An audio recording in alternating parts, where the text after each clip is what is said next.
La Lombardie est une région très différente et fascinante. Il y a les grandes villes, à partir de Milan, centre économique et culturel où il y a la deuxième communauté juive d'Italie numériquement.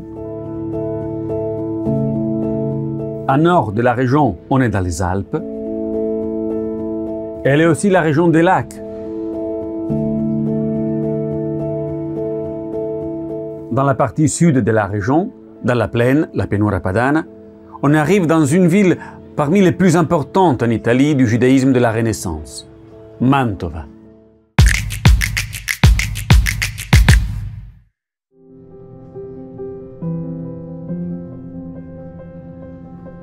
J'ai un attachement particulier à Mantoue, depuis la première fois que je l'ai visité. Peut-être parce que je me sens instinctivement protégé par les Gonzague, qui ont toujours été tolérants envers les Juifs. Quand je marche, je ressens l'histoire. Et même si aujourd'hui beaucoup de bâtiments n'existent plus, il me semble voir et ressentir la ferveur de la communauté juive. Les rites ashkénazes et italiens qui se mélangent, les marchands, les rabbins qui étudient.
Salut Emanuele et merci de nous avoir invités. Naïm Meod. Merci beaucoup. Nous sommes dans une ville que j'adore, Mantoue. Et tu m'as amené dans un endroit extraordinaire. Et surtout, pas seulement ici, cette synagogue magnifique, mais dans une ville où l'histoire juive est très importante. Mantoue est une ancienne et glorieuse communauté juive. La synagogue dans laquelle nous sommes est née grâce au permis papal accordé à la famille Norsa en 1513. Est-ce que c'est une synagogue de rite ashkénaze? Né di rito ashkenazita né sefardita, perché la comunità mantovana è italiana, italiana perché è formata soprattutto da ebrei provenienti dallo Stato Ce pontificio. n'est ni un rite ashkénaze ni séfarade, car la communauté de Mantoue est italienne. Italki, italienne parce qu'elle est principalement composée de juifs de l'État pontifical, qui, montant la botte, sont lentement arrivés là où les Gonzagues ont régné. Et les Gonzagues ont accueilli ces premières familles juives en 1500. Depuis lors, la communauté a grandi jusqu'à atteindre 2500, voire 3000 habitants au milieu du XVIIIe siècle. La présence juive à Mantoue est très importante. La presenza ebraica a Mantova è importantissima. Et combien y avait-il de synagogues ici à Mantoue? À Mantoue, il y a initialement 12 synagogues, mais la plupart étaient en fait de grandes pièces où il y avait le Sefer Torah, mais elles n'avaient aucune architecture particulière. Quand en 1630, il y a le sac de Mantoue, Mantoue est incendiée et aussi les synagogues sont détruites et la zone du ghetto est détruite. Lors de la reconstruction après 1630, il en reste 6 synagogues. 3 de rite ashkénaze, 3 de rite séfarade, y compris celle-ci qui, cependant, n'était pas de rite séfarade, mais était de rite italien. Distrutta nella ricostruzione dopo il 1630 ne restano 6 sinagoghe, sono 3 di rito ashkenazita, 3 di rito sefardita, tra cui questa, che però non era di rito sefardita, ma era di rito italiano.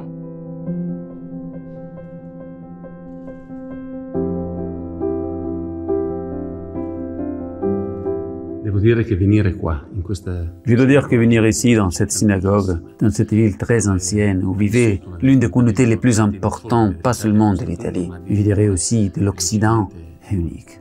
Assis ici, dans les bancs, à étudier, précisément parce que c'est le principe de la scuola, de l'école, du midrash, j'aime beaucoup.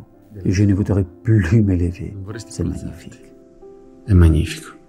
Lecha dodi likra skala pene Shabbos mekabela.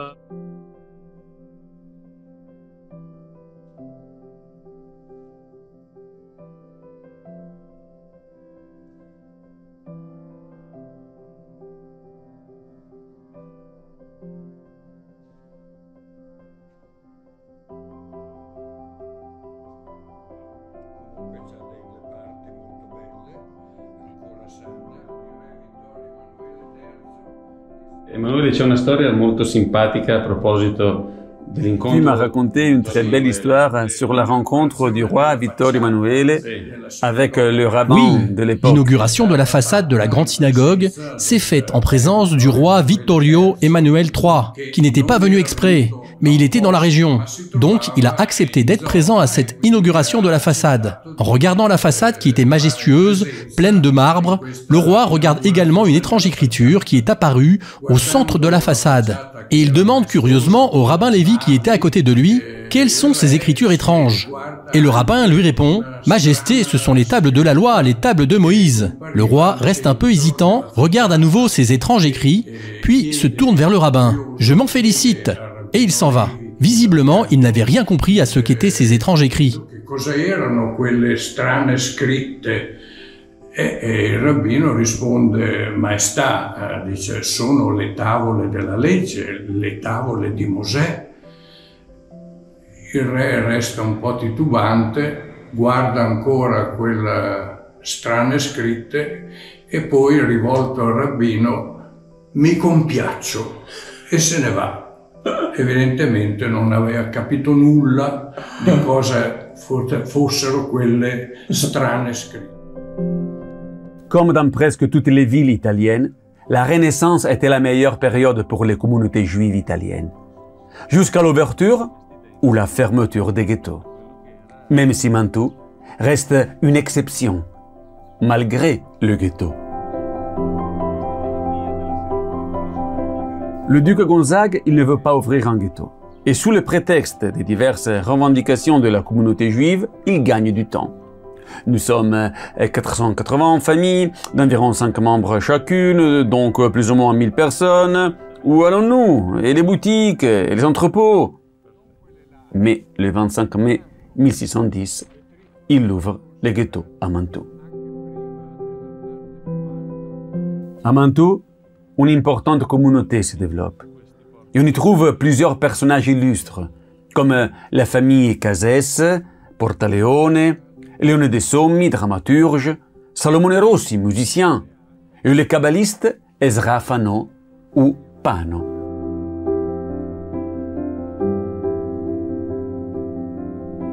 Les maisons du ghetto étaient toutes attachées, et on pouvait aller d'une maison à l'autre pour aller à la synagogue sans sortir dans la rue. C'était plus sûr. Nous sommes ici, dans le quartier du vieux ghetto, et je vois une mezouza. Oui, une mezouza qui n'existait pas il y a quelques mois. Une très belle histoire. Une personne, probablement un juif, en étant touché par le conte du guide, est retourné à Mantoue. Et sans rien dire, il a placé une mezouza à la place où elle était quelques siècles avant. Un geste très important. Ici à Mantoue, la mémoire est vivante. Et ce n'est pas que du passé.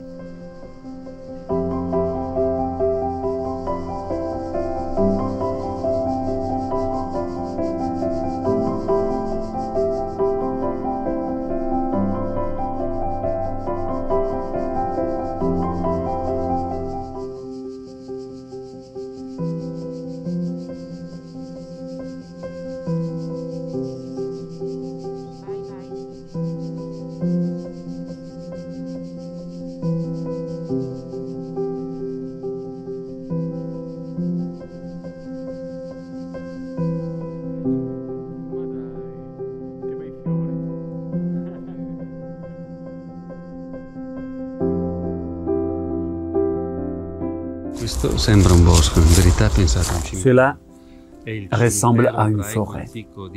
En vérité, c'est l'ancien cimetière juif de Mantoue, où il y a des tombes datant 1500, 1600, 1700. est la partie la plus ancienne du cimetière. Malheureusement, de nombreuses pierres tombales ont été volées. Et là, autour de chaque tombe, il y a des arbres qui sont nés. Et d'un côté, c'est très beau. Oui, parce que je pensais que chaque arbre, c'est une âme de la vie juive et de la communauté juive de Mantoue.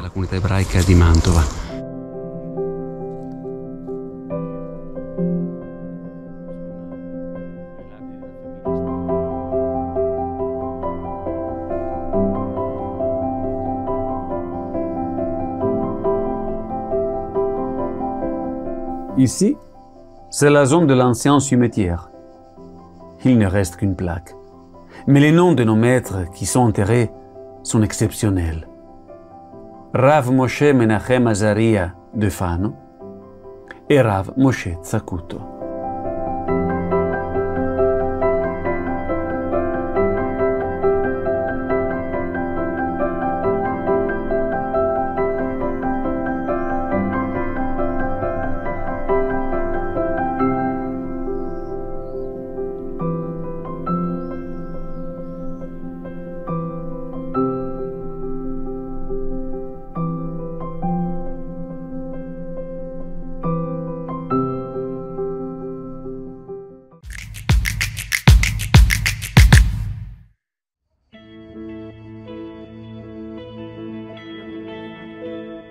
Mon voyage en Lombardie se concentre avant tout dans la province de Mantoue.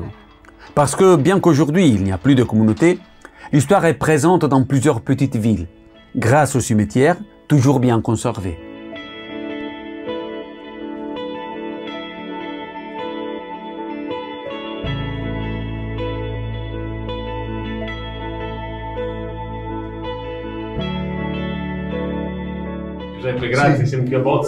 Merci Giuseppe, nous sommes ici à Bozzolo, dans la province de Mantoue, qui était aussi l'un des plus grands centres juifs. Oui, disons qu'ici c'était la deuxième communauté de la province de Mantoue. Il y avait environ 150 personnes, des gens instruits et riches, qui ont donc apporté une forte impulsion à la société, tant d'un point de vue économique que d'un point de vue culturel. Parce que les villageois non juifs étaient des paysans, souvent illettrés, alors que la communauté juive... tutti i contadini, quindi anche ignoranti, analfabeti, no? Mentre invece la comunità ebraica... Elle a aussi apporté la culture, car ils savaient écrire, ils savaient lire, et donc ils ont donné une impulsion à l'économie, mais aussi à la politique, car un juif est également devenu maire de la municipalité de Bozzolo. Ici, à Bozzolo, les juifs sont présents depuis le début du XVe siècle. Personne ne vit plus aujourd'hui ici à Bozzolo, mais les ancêtres qui ont déménagé depuis des générations dans d'autres villes d'Italie ou à l'étranger, reviennent aujourd'hui pour retrouver leurs racines et leur histoire. Le cimetière est le livre d'histoire de chaque communauté, de chaque famille.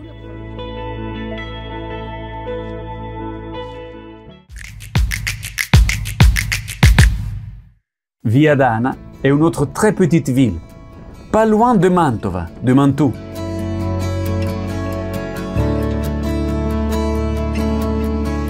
Les Juifs à Viadana étaient présents du XVe siècle et sont restés jusqu'au XXe siècle. Au début du XVIIIe siècle, il y avait alors 18 familles juives.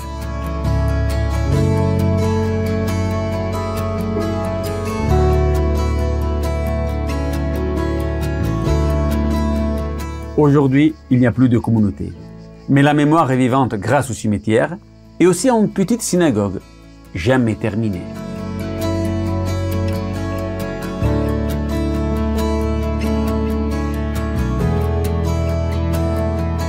Au début du XIXe siècle, il y a le projet de construire une grande synagogue néoclassique. La construction avance, mais malheureusement, à cause du déclin démographique de la communauté locale, les travaux s'arrêtent.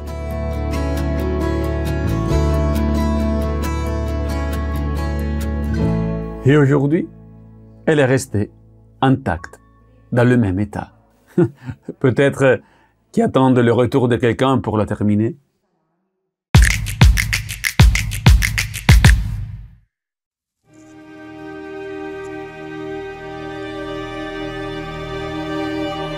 Le petit village de la province de Mantoue, on le découvre en passant d'un champ et l'autre des blés. Avant de rentrer dans la ville de Sabbioneta, je m'arrête. Je marche dans les champs de blé, où on découvre au milieu du champ la mémoire de la communauté juive, le cimetière.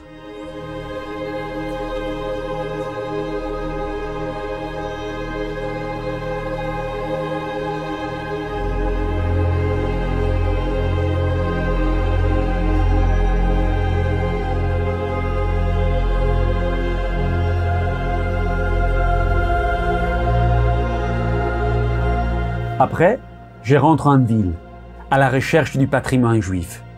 Sabbioneta, elle est minuscule, mais charmante. Ici, à Sabbioneta, vivait une très belle communauté, sous le règne du duc de Gonzague, comme à Mantoue. La vie était très active, et entendre parler hébreu dans la rue était normal. Hébreu, c'était un patois, c'était ebraico mantovano. Hébreu mantouin.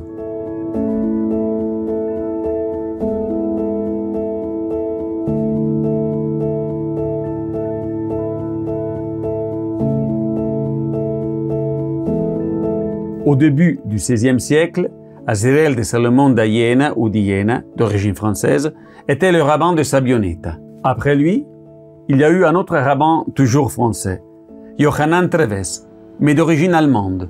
Il était aussi auteur et a écrit un commentaire sur les prières des fêtes juives de rite italien, Kimcha de Avishuna. Et aussi, il a écrit un commentaire sur les lois relatives à l'abattage rituel par Mordechai ben Hillel. Au XVIe siècle, en plus du prêt d'argent et de l'imprimerie, les Juifs de Sabbioneta étaient actifs dans le commerce des céréales et du bétail, et dans celui du vin et des cocons de soie.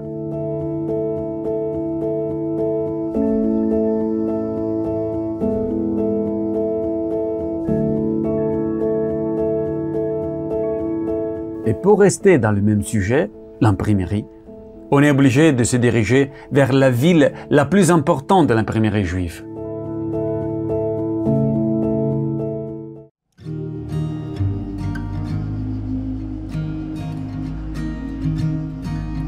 Et maintenant, nous arrivons au cœur de l'imprimerie.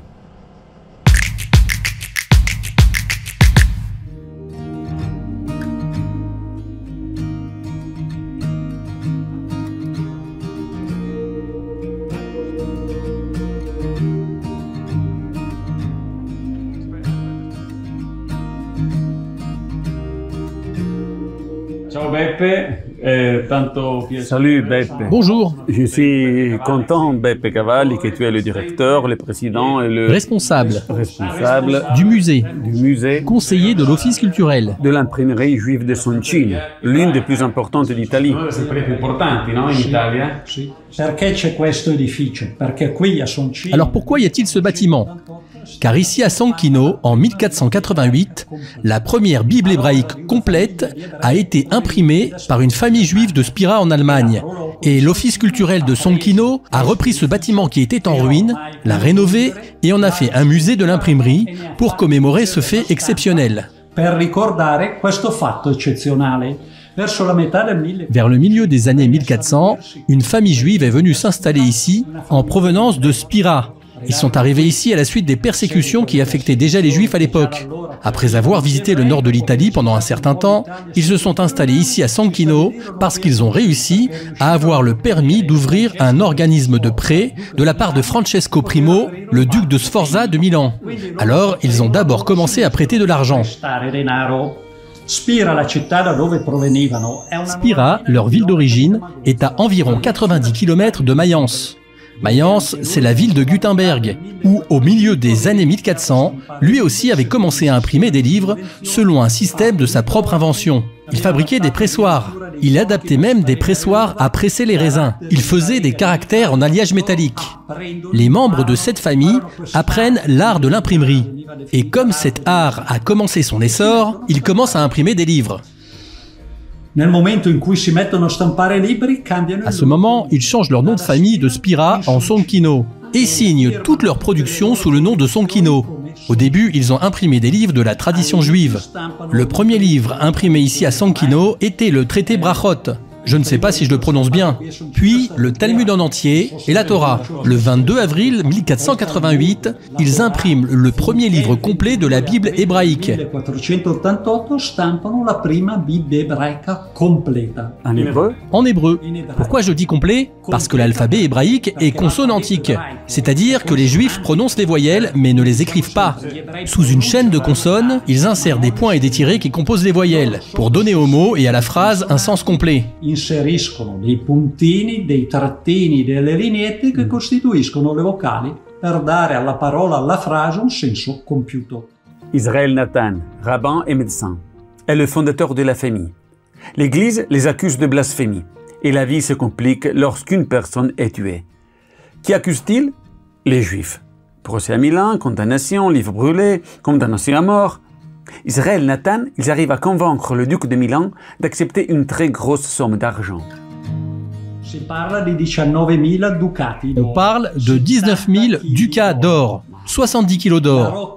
La forteresse qui a été construite ici, à Sonkino, a coûté 5 000 ducats. C'est une somme énorme. Lorsqu'ils ont commencé à intenter des poursuites, une branche de la famille, Joshua Salomon avec sa famille, se rend à Naples où il imprime la deuxième édition de la Bible hébraïque complète, qui est considérée comme la plus belle, la plus riche et la plus précieuse.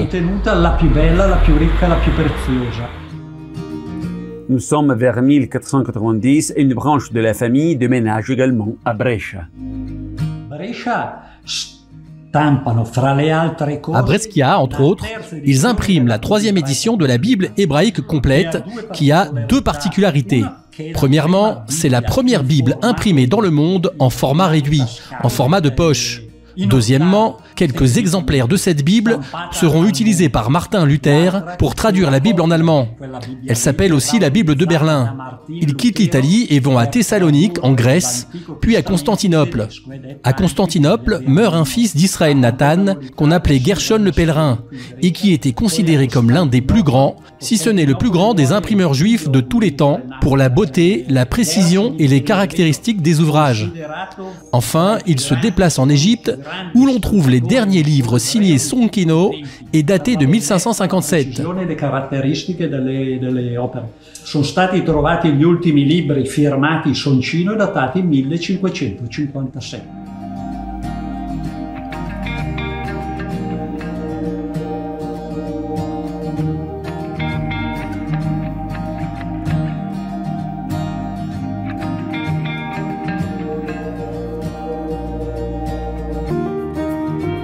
J'ai toujours aimé être entouré de livres. C'est une de mes passions. Et pas seulement une passion, mais une nécessité. Étudier les textes, feuilleter un livre, l'étudier, sentir les pages et l'encre n'a pas d'égal.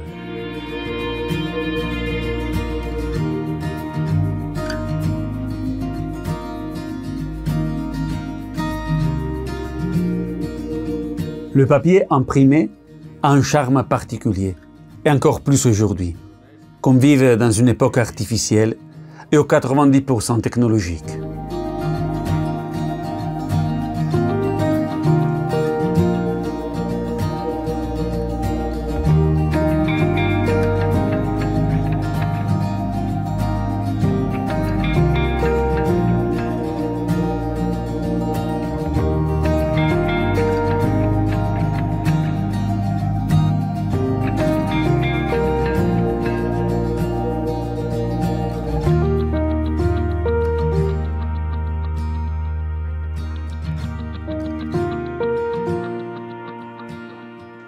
Même l'œil est gratifié quand on regarde une bibliothèque et qu'on prend un livre dans les mains. On pourrait étudier la Torah, les textes sur Internet? Impossible.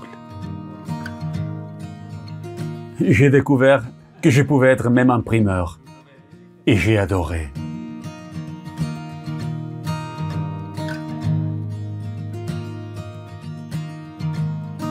La Lombardie est ma région. Et maintenant, je rentre un peu chez moi. Ouais, Je veux retrouver l'eau, parcourir le cours d'eau, les fleuves qui accompagnaient mon enfance.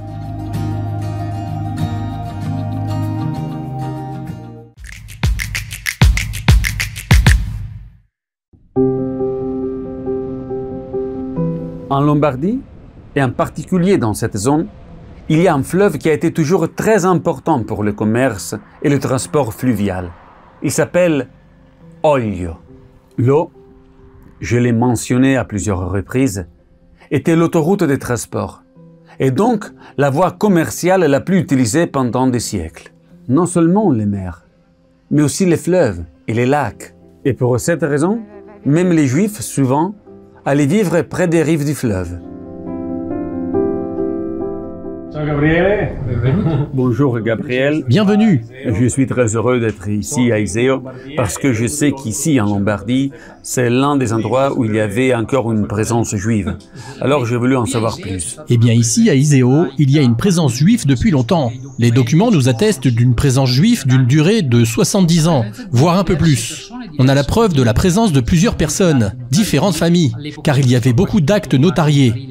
Le notaire était indispensable parce qu'il n'y avait pas beaucoup de gens qui savaient lire et écrire. Nous retrouvons des noms tels que Falcone, Léon, Ephraim, Lazzaro.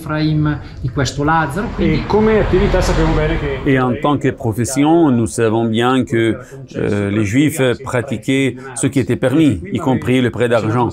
Et là aussi, tu m'as raconté une très belle histoire. Effectivement, il y a de nombreux actes qui confirment que toutes les transactions étaient officielles.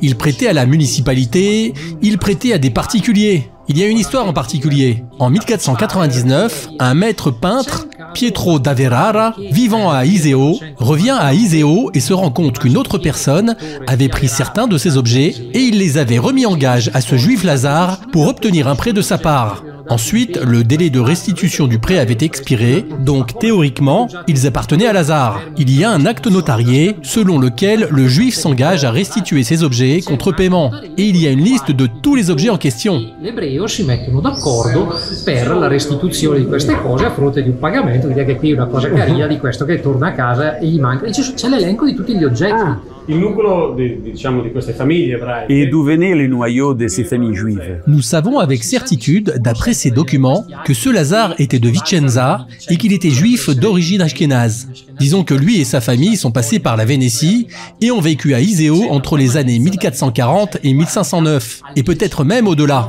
De nombreux documents témoignent d'une activité commerciale importante, sachant qu'Iseo était un centre d'affaires assez important. Significativa e importante, tenendo presente che Iseo appunto era ed è un centro di valenza abbastanza rilevante.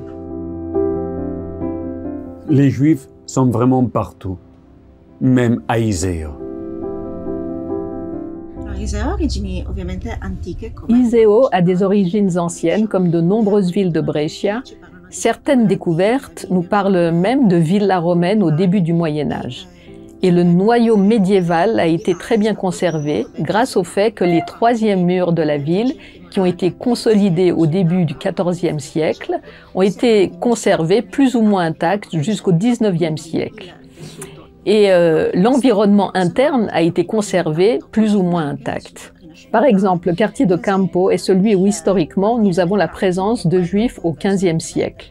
Il se présente plus ou moins tel qu'il est aujourd'hui. En fait, si l'on regarde des cartes anciennes comme celle de 1808 du cadastre napoléonien, on voit comment la Via del Campo, qui était la rue principale, est restée plus ou moins intacte jusqu'à sa destruction en 1800. À l'époque, elle reliait la gare au lac. De là, on a construit une nouvelle artère qui s'appelle la Via Repubblica, mais sinon, le quartier reste plus ou moins intact.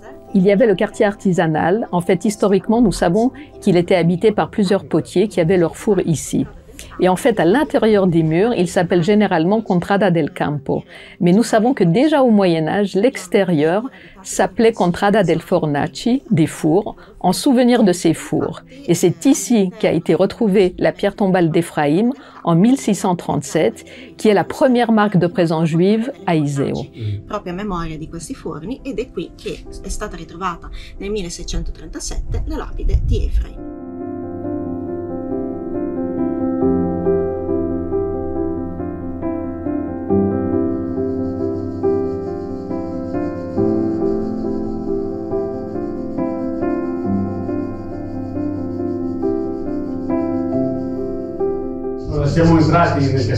Alors nous sommes entrés dans le château d'Iseo.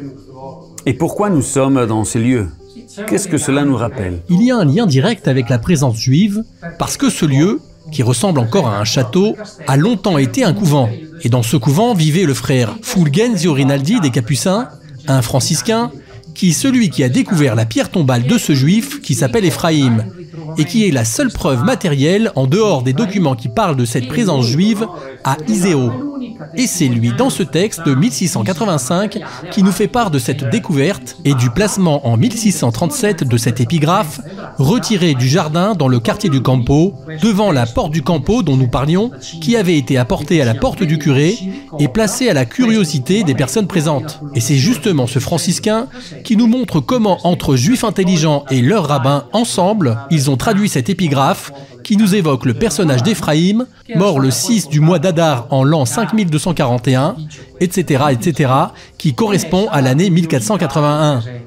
E proprio il nostro frate ci ricorda come tre intelligenti ebrei col loro rabbino insieme avessero tradotto questa epigrafe che ci ricorda appunto questo personaggio, Efraim, figlio del prudentissimo Lazzaro Zalman, morto il 6 del mese di Adar, cioè di marzo dell'anno 5241, eccetera, eccetera, che secondo l'uso corrente era il 1481. Et jusqu'à quand la période d'une présence juive ici à Iseo est-elle plus ou moins attestée? Le dernier document date de 1509, il y a donc un peu plus de 500 ans. Nous ne savons pas le moment exact où la présence juive à Iseo a cessé. Sûrement en 1572, un ordre arrive de Venise, puis vient une proclamation des recteurs de toute la région de Brescia qui prévoit l'expulsion de tous les juifs de la région de Brescia, malgré tous les privilèges dont ils pouvaient bénéficier ou non. Donc, en 1572, il y a certainement cette disposition. En 1475, le jour de Pâques, un enfant a été trouvé mort. Tout de suite, les Juifs sont accusés de meurtre rituel. Et entre autres, cette histoire est malheureusement liée à Iseo, car l'un des médecins qui avait été chargé de faire l'autopsie sur le petit corps s'appelait Giovanni Maria Tiberino, un médecin de Chiari qui a déménagé à Iseo 4 ans après l'événement.